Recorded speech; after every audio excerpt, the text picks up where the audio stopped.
Assalamualaikum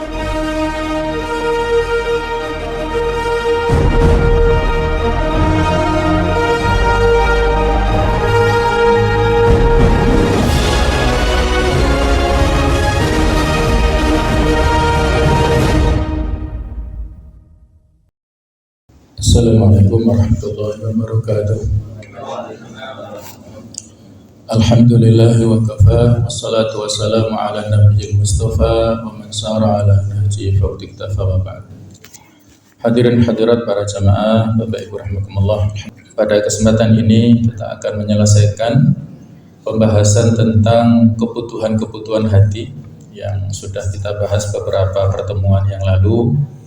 Kita akan meneruskan tentang amal-amal penyelamat hati yang ada 6 poin yang sudah kita bahas adalah tentang masalah ikhlas dan taubat. Selanjutnya yang sekarang adalah nomor 3, yaitu ar-raja wal khauf, harapan dan kecemasan, optimisme dan pesimisme. Raja dan khauf ini adalah pijakan ataupun pondasi yang harus ada dalam setiap ibadah kita. Di samping ibadah ini berlandaskan mahabbah, cinta kepada Allah Ta'ala, maka landasannya juga roja dan khauf. Kita berharap semoga apa yang kita lakukan itu diterima oleh Allah Ta'ala, dan kita senantiasa memiliki rasa takut jangan-jangan apa yang sudah kita lakukan itu masih ada kekurangannya, masih ada yang belum sempurna, sehingga itu terhalangi untuk mendapatkan rahmat ataupun tidak diterima oleh Allah Ta'ala. Dalam Al-Quran, ayat-ayat yang mengisyaratkan tentang roja dan khauf banyak sekali. Di antaranya surat Al-A'raf ayat ke-56, Allah berfirman, "Wala tufsidu fil ardi ba'da islahiha." Dan janganlah kalian melakukan kerusakan di muka bumi sesudah perbaikannya. Wad'uhu khaufa wa tama'ah. Dan mintalah, berdoalah kepada Allah dengan landasan khauf atau rasa takut, wa tama'ah dan tama' ataupun berkeinginan, berharap. Inna rahmatullah qaribu minal muhsinin. Sesungguhnya rahmat Allah dekat kepada orang-orang yang berbuat baik. Jadi di sini ada perintah dari Allah Ta'ala pada saat kita berdoa, beribadah, memohon kepada Allah, dilandasi dengan khaufan wa tama'ah, dengan rasa cemas dan rasa harap, pesimisme dan optimisme, dengan rasa takut dan juga pengharapan. Kemudian dalam hadis dikatakan oleh baginda Rasulullah SAW, hadis yang sahih riwayat Bukhari, al-jannatu aqrabu ila ahadikum min syiraki na'lih. Surga itu lebih dekat kepada salah seorang di antara kalian daripada tali sandalnya. Wan naru mithlu dzalik. Dan neraka juga seperti itu. Jadi surga dan neraka itu sangat dekat dengan kita. Dekat dalam arti konsekuensinya. Orang yang dibimbing oleh hidayah, dia berada dalam kebaikan, maka dia dekat masuk ke surga nantinya, dimasukkan ke surganya Allah Ta'ala. Demikian pula konsekuensi kalau dia tidak hati-hati, bisa terpeleset, akan masuk ke neraka, waliyadzubillah. Sebagaimana hadis yang menceritakan, ya, ada orang yang berbuat baik, luar biasa kebaikannya, ibadahnya, tetapi takdir telah mendahuluinya, sedangkan ya, akhirnya dia tertulis ya, menjadi ahlun nar dan dia su'ul khotimah. Kebalikannya orang yang ahlul maksiat, sehingga jarak antara dia dengan neraka sangat dekat, kemudian takdir mendahuluinya dan akhirnya dia ditakdirkan untuk husnul khotimah dan masuk ke surga. Ini hal-hal yang menjadi perhatian, ya, bukan membuat kita akhirnya pesimis, ya, sudah kita singgung sebelumnya. Semua ini tidak boleh menjadikan kita pesimis. Buat apa beramal, buat apa kita capek-capek sholat malam, atau puasa berlapar-lapar toh nanti Allah mentakdirkan kita su'ul khotimah masuk neraka, ya nggak boleh begitu ya.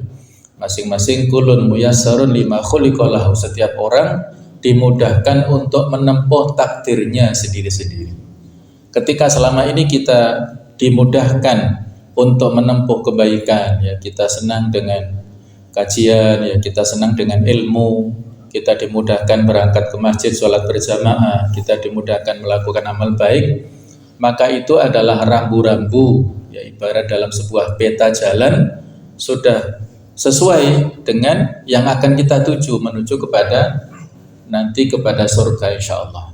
Tapi kebalikannya, kalau ada orang yang susah diajak kepada kebaikan dan sukanya menentang pada aturan, tidak bisa disiplin dalam kebaikan, wah ini bisa jadi menjadi rambu-rambu yang mengantarkan dia ke neraka. Waliyadzubillah. Jadi Allah Ta'ala itu intinya maha adil, tidak pernah mendolimi kepada siapapun. Orang yang melakukan keburukan itu sudah menjadi pilihan yang bersangkutan. Dia sudah memilih jalan itu dan sudah tahu konsekuensinya. Faman syaa falyu'min, siapa yang berkehendak, yang ingin, maka silakan beriman. Wa man syaa falyakfur, yang berkeinginan untuk kafir juga silahkan. Tapi kan ada ancamannya setelah itu ya. Inna a'tadna lidzalimina nar, kami sediakan untuk orang yang zalim itu neraka. Jadi ada konsekuensi yang diberikan penjelasan. Kemudian jemaah sekalian, dalam melaksanakan aktivitas apapun ini kita hendaknya menggabungkan antara khauf dan roja. Abu Bakar As-Siddiq yang kita kenal, beliau seorang yang sangat berkualitas dalam hal apapun. Para sahabat kalah dibandingkan dengan Abu Bakar dalam hal apapun. Nah, beliau sangat dekat dengan Rasulullah, amalnya luar biasa, tidak kita ragukan lagi. Tetapi beliau pernah mengatakan, wallahi lau qila la yadkhulul jannah illa rajulun wahid la rajautu an akuna ana huwa. Demi Allah, seandainya dikatakan tidak akan masuk ke surga kecuali satu orang, maka aku berharap supaya satu orang itu adalah aku. Walau qila la yadkhulun nar illa rajulun wahid la khiftu an akuna ana huwa. Dan seandainya dikatakan tidak masuk neraka kecuali satu orang, maka aku takut, aku khawatir jangan-jangan itu adalah aku. Nah, sampai seperti itu ya, padahal luar biasa amalnya Abu Bakar ini. Keimanannya pada saat orang-orang ingkar dengan peristiwa Isra Mi'raj, beliau langsung mengatakan, kalau Rasulullah mengatakan lebih dahsyat dari itu, pasti aku percaya. Sehingga beliau diberi julukan As-Siddiq.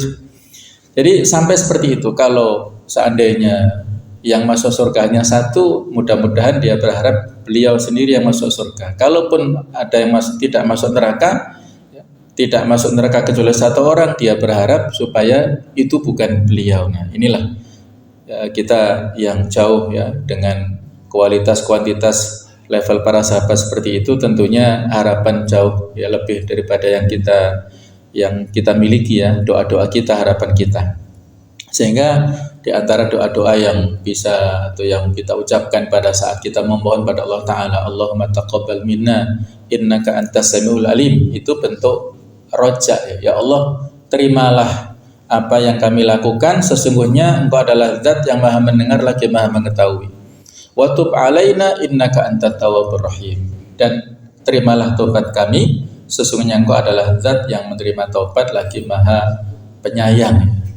Sehingga ya, sebagai bentuk khauf ya, kita dianjurkan setiap kali selesai melakukan sholat, setelah salam langsung tidak menunggu lama, kita langsung beristighfar, astagfirullah, astagfirullah, astagfirullah. Itu sebagai bentuk khauf kita. Jangan-jangan kita sudah sholat, sudah sejak takbir sampai salam ada yang kurang, mungkin kurang khusyuknya ataupun kurang terpenuhi syarat rukunnya, maka kita langsung beristighfar kepada Allah. Sebagaimana Nabi Ibrahim setelah selesai bangun pondasi Ka'bah dengan putranya, itu juga berharap, ada harapan dan ada kecemasan, berharap supaya amalnya diterima, cemas jangan-jangan perintah itu nggak ditunaikan dengan sempurna. Nah, itulah roja dan khauf yang diibaratkan seperti dua sayap burung. Kalau salah satu sayap ini patah, burung ini tidak bisa terbang. Nah, orang juga begitu. Setiap muslim punya dua sayap ini, kalau salah satu tidak ada, maka amal ibadahnya menjadi tidak sempurna lagi. Nah, roja khauf ini selalu kita ingat ya, senantiasa seimbang. Yang keempat yaitu as-sabru wa tawakkul wa ridha bi qadaillah. Untuk mengobati penyakit ini, pengobatan dengan amal-amal yang bisa menyelamatkan yaitu dengan sabar, tawakal dan ridha kepada segala ketetapan Allah Ta'ala. Sabar ini merupakan amal yang sangat mulia yang menurut Ibnu Qudamah salah satu di antara pahalanya tidak tertimbang karena saking berat bobotnya nanti di hari kiamat. Di surat Az-Zumar ayat 10 Allah berfirman, "Innama yuwaffas sabiruna ajrahum bighairi hisab." Sesungguhnya dipenuhilah pahala orang yang bersabar ini dengan tanpa hisab, tidak ada batasannya atau unlimited, tidak ada batasan pahala kesabaran. Kemudian kata Ali bin Abi Thalib, ala inna sabra minal iman. Ketahuilah sesungguhnya sabar itu bagian dari keimanan. Bimanzilati ra'si minal jasad. Permisalan seperti posisi kepala pada fisiknya. Jadi fisik seperti iman, sabar adalah seperti kepalanya. Fa idza quti'a ar-ra'su batal jasadu. Apabila kepalanya terpotong, maka fisik itu menjadi hilang ya. Tsumma rafa'a sautahu, kemudian Ali mengangkat suaranya dengan suara yang lebih tegas, faqala ala innahu la iman liman la sabra lahu. Tidak ada keimanan seseorang apabila dia tidak punya kesabaran. Biasanya maknanya di sini adalah tidak sempurna iman seseorang apabila orang ini tidak punya sifat sabar. Maka sabar ini posisinya sangat strategis ya untuk menjaga, membentengi keimanan kita ini. Dan para ulama membagi kesabaran ada as-sabru 'alal maktur, kesabaran dalam menghadapi bala ujian cobaan yang kita terima apapun. Yang kedua as-sabru 'alal ma'mur, kesabaran dalam melakukan perintah-perintah Allah dalam ketaatan. Dan yang ketiga adalah as-sabru 'alal mahdzur, kesabaran menjauhi segala macam kemaksiatan. Nah, ini tiga-tiganya kita dilatih di madrasah Ramadan. Kita di Ramadan ini diperintah ataupun dilatih oleh Allah Ta'ala untuk memiliki 3 jenis kesabaran. Pada saat siang hari, dalam keadaan lapar ataupun haus, maka kita bisa merasakan betapa orang yang fakir miskin yang tidak punya makan, minum itu kondisinya seperti ini. Nah, maka kita dilatih kesabarannya. Kemudian kita dilatih sabar untuk melakukan ketaatan di bulan Ramadan. Semangat dalam ketaatan terutama 10 hari terakhir. Kemudian kita dilatih untuk menjauhi kemaksiatan. Bukan hanya yang maksiat, yang mubah pun kita dilatih untuk kita jauhi di bulan Ramadan, terutama di siang hari ini. Nah, sehingga lulus dari madrasah Ramadan diharapkan kita menjadi pribadi-pribadi yang penyabar. Abdullah bin Mas'ud pernah mengatakan al-imanu nisfani. Iman itu 2 potong atau 2 bagian. Nisfu sabr, 1 atau setengah bagian adalah kesabaran, wa nisfu syukur, dan setengah bagian lagi adalah syukur. Jadi antara sabar dan syukur. Kalau tadi pasangannya roja dan khauf, ini pasangannya sabar dan syukur. Sabar pada saat kita menghadapi segala macam yang tidak kita inginkan, dan sabar pada saat, dan syukur pada saat kita menghadapi segala yang menyenangkan. Yang kelima yaitu as-sidqu ma'allah wal hubbu fihi wal muraqabatu lahu. Jujur atau benar kepada Allah, kemudian cinta karena Allah, dan senantiasa merasa diawasi oleh Allah Ta'ala, dipantau oleh Allah Ta'ala. Sehingga orang yang memiliki sifat as-sidqu ma'allah, jujur ataupun sabar kepada Allah ini, dan juga benar kepada Allah maksudnya, itu senantiasa istiqomah, dia konsisten, bukan hanya pada saat berada di orang-orang ya, ketika dilihat oleh orang lain, tetapi pada saat sendiri pun dia juga memiliki ketakwaan, merasa dipantau oleh Allah Ta'ala itu. Ada banyak contoh yang bisa kita ambil pelajaran ya, mungkin dulu di materi-materi yang dulu pernah saya sampaikan, bagaimana contoh sikap muraqabah yang akan bisa memberikan buah kebaikan pada orang yang memiliki sifat ini. Ada seorang pemuda yang bernama Thabit bin Zuta. Dia suatu saat berjalan di pinggir sungai dan menemukan buah ya semacam apel kalau di Malang ya, kalau di Indonesia ini. Nah, kemudian dia tanpa sengaja refleks makan, tapi ketika 1-2 dimasukkan mulut itu dia langsung ingat, oh ini apel buah yang belum saya izin ke pemiliknya. Akhirnya dia minta melacak kepada siapa pemilik ini. Dia ketemu dengan penjaga kebunnya, ternyata bukan dia pemiliknya. Diajaklah kepada majikan pemilik kebun, dan pemilik kebun heran dengan kejujuran laki-laki ini, si pemuda ini. Maka dia rupanya tertarik, wah ini cocok untuk mantu saya ini ya, supaya nanti jodoh mantu saya, si putrinya ini pemuda baik-baik. Maka dia coba untuk memberikan syarat, saya akan menghalalkan apa yang kamu makan, tapi dengan satu syarat, kamu harus mau menikahi putri saya. Nah, pemuda ini berpikir ya, apakah mau menerima ataukah dia tidak. Dia sudah kadung makan apel itu, tapi dia akhirnya menerima ya. Nah, kemudian disampaikan lagi, putri saya ini bukan putri sembarangan, dia ini tidak bisa melihat, tidak bisa mendengar, tidak bisa berjalan. Apakah kamu tetap mau? Dia semakin bingung lagi. Tapi dia sudah berazam ya, saya harus menghalalkan makanan saya, bismillah saya terima. Akhirnya diterimalah dan menikahlah dia dengan putrinya. Belum ketemu ini, baru ketemunya setelah akad nikah. Dia salam ya, diketuk pintunya, dipersilakan masuk. Ketika salam itu ternyata dijawab, berarti dia istrinya tidak bisu ya, tadi disampaikan ayahnya bisu. Kemudian ternyata bisa melihat, juga bisa mendengar, bisa berjalan. Kemudian dia tanya, ayahmu bilang begini begitu, apa maksudnya? Kata si putri ini, ya memang selama ini saya tidak disebut tidak bisa melihat karena saya tidak pernah melihat hal-hal yang haram. Saya tidak mendengar, maksudnya saya tidak mendengar hal-hal yang diharamkan. Saya tidak bisa bicara, maksudnya tidak bicara kecuali yang baik-baik, dan saya tidak berjalan kecuali kepada tempat-tempat yang baik. Jadi rupanya kesolihah ya, wanita ini wanita yang betul-betul solihah dan memiliki kecantikan yang luar biasa. Dari pernikahan seorang pemuda Thabit bin Zuta dengan wanita inilah akhirnya lahir seorang imam besar yang menjadi muassis pendiri mazhab Hanafi.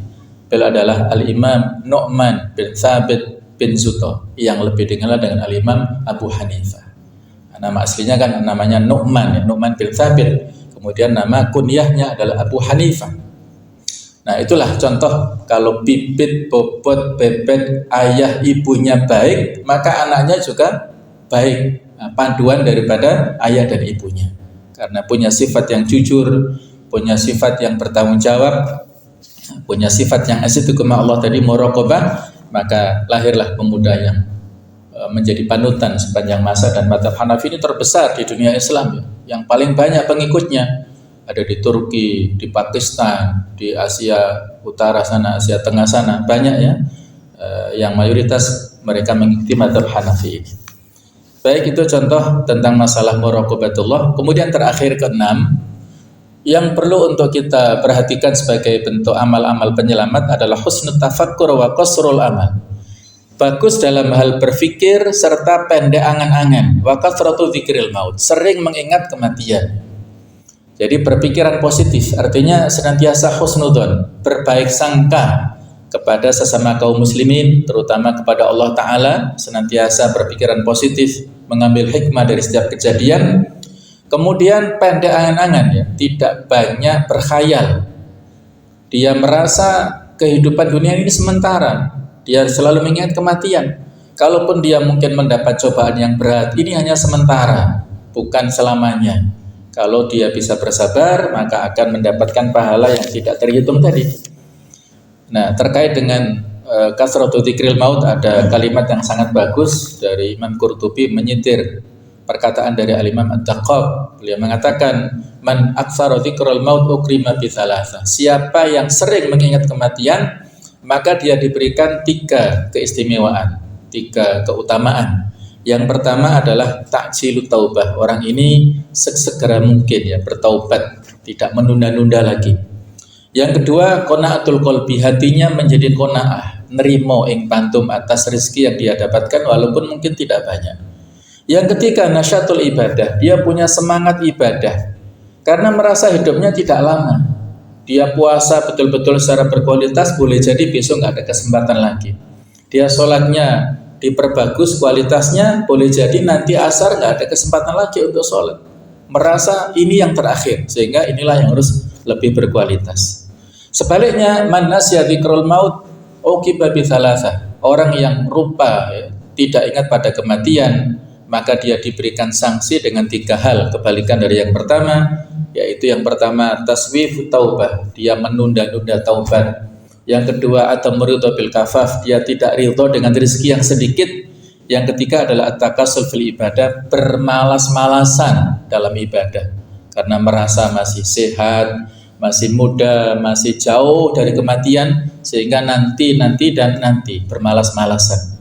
Nah, inilah ya yang perlu untuk kita perbaiki bersama, yaitu dengan memperbanyak ingat terhadap kematian, ya, dengan mengunjungi orang sakit di rumah sakit, dengan berziarah kubur, dengan senantiasa berada dengan orang-orang yang menderita, ya, itu bisa melembutkan hati kita.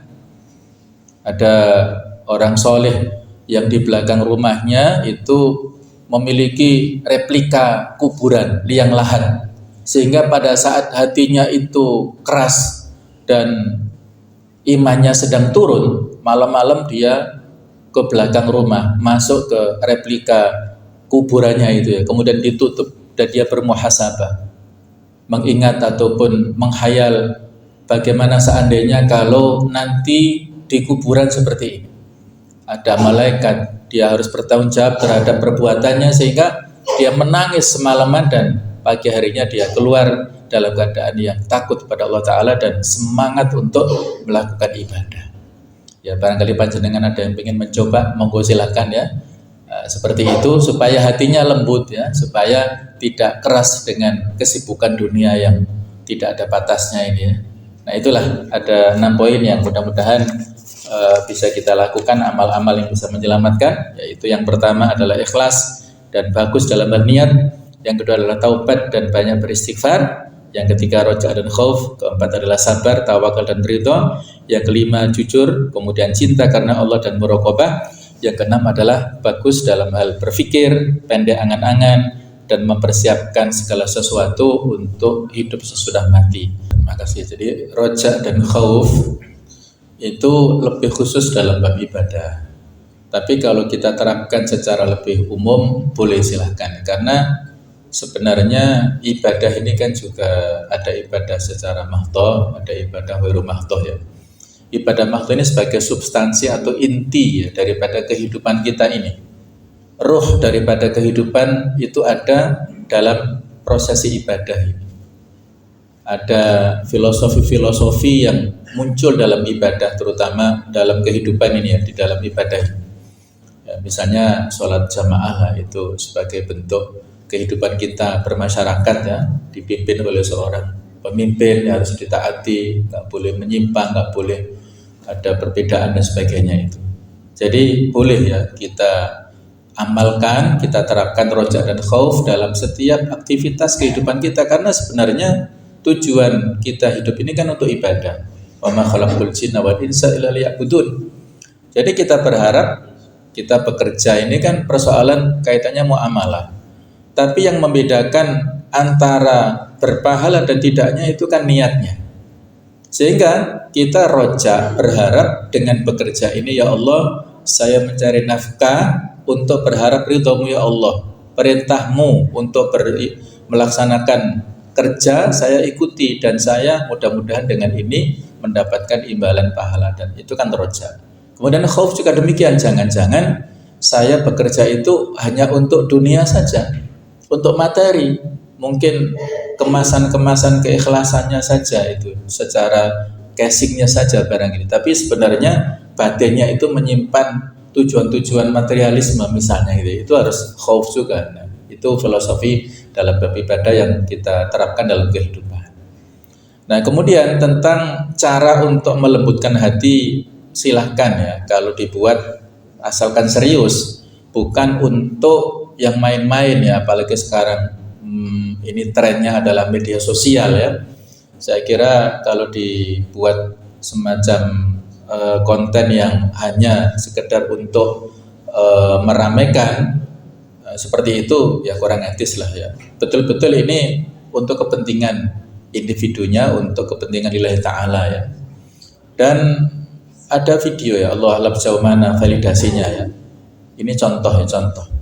Ada seorang wanita kafir yang tidak percaya dengan azab kubur. Akhirnya dia memasuki, jadi ada orang yang dikuburkan di liang lahat di kuburan, kemudian dia membuat lubang di sampingnya yang seperti itu, dan dia merekam dengan videonya. Nah ternyata betul ya, Allah alam ini apakah jadi-jadian apa konten saja ataukah fakta ya, Allah alam. Jadi dia betul-betul menyaksikan ada azab kubur yang dialami oleh orang yang di sampingnya, karena dia orang ahlul maksiat. Jadi teriak-teriak, disiksa itu, tapi dia nggak apa-apa. Dia karena tidak mati ya, tidak meninggal, ya dia tidak kena apa-apa. Nah, itu barangkali ya semacam pelajaran lah ya. Dan ada lagi kasus yang tidak sampai seperti itu ya. Ada seorang yang suka untuk melakukan maksiat dan meninggalkan kewajiban ya. Ketika dikuburkan beberapa saat, kemudian ada persoalan ya untuk otopsi atau yang lainnya, dibongkar lagi kuburannya, ternyata memar-memar, ada pendarahan atau seperti orang kecelakaan lah fisiknya, kemudian bercak-bercak merah di kain kafannya itu hanya beberapa saat pada saat setelah dikuburkan orang ini. Nah itu menunjukkan betapa itu sebuah fakta ya, dan kita tidak perlu untuk penasaran dengan fakta-fakta seperti itu. Itulah bedanya antara orang mukmin yang iman pada yang gaib dengan yang harus dibuktikan dengan empiris. Nah, jadi kita imani seperti itu apa adanya, tidak kita ragukan tentang azab dan nikmat kubur itu jelas-jelas ada. Ya. Mudah-mudahan ya kita terhindar dari fitnah kubur, dari azab kubur, dan kita mendapatkan nikmat kubur ya, diantaranya adalah dengan sering atau dengan dekat dengan Al-Quran. Al-Quran itu pada saat menjadi kawan setia kita, terutama kita di Ramadan dilatih dekat dengan Al-Quran, maka dia menjadi pendamping yang tampan. Pada saat orang ini dikafani, itu sudah muncul pemuda atau pendamping yang tampan itu berada di dadanya. Ketika dikuburkan, kemudian ada malaikat mungkar nakir mau bertanya, itu minta izin dulu kepada pemuda yang tampan ini, karena dia agak menghalangi, sehingga pemuda ini berjaga-jaga, dan ketika selesai diberi pertanyaan, pemuda inilah yang menemani jasad atau menemani si mayit dalam kuburan dan menyediakan alas permadani yang sangat indah, kasur yang sangat empuk dengan perhiasan yang sangat indah, dan menemani selama dia berada di kuburan, sehingga dia tidak merasa kesepian.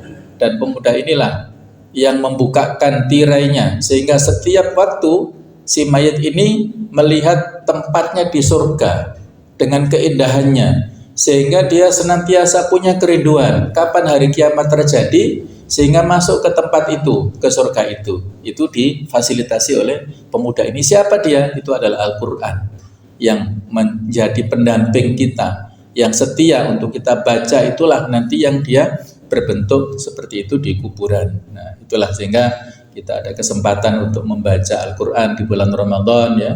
Kalau kita baca 1 kali khatam tilawah Al-Quran, satu Al-Quran itu berjumlah hurufnya sekitar 1.027.000 ya. Jadi kalau itu kali 10 berarti 10.270.000 pahalanya kalau 1 kali khatam.